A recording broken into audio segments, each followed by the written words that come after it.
Must be nice to be back home. Well, it's complicated. I have a billion fans, and they're all expecting me to win. Maybe this time you will.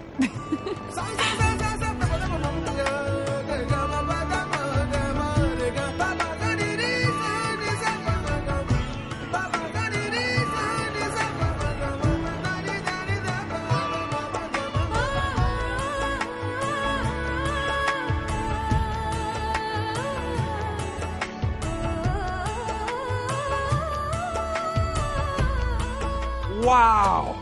This place is amazing! It really is. And tomorrow, you fly over the magnificent Himalayas. Oh, those little hills? Yeah, well, no big deal. You like to fly low, don't you? That's strategic. Air density and combustion.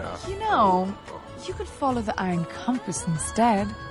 Iron Compass? Yeah, railroad tracks through a valley in the mountains, so you can still fly low. Really? Thanks, Ishani. Anytime. Disney's Planes.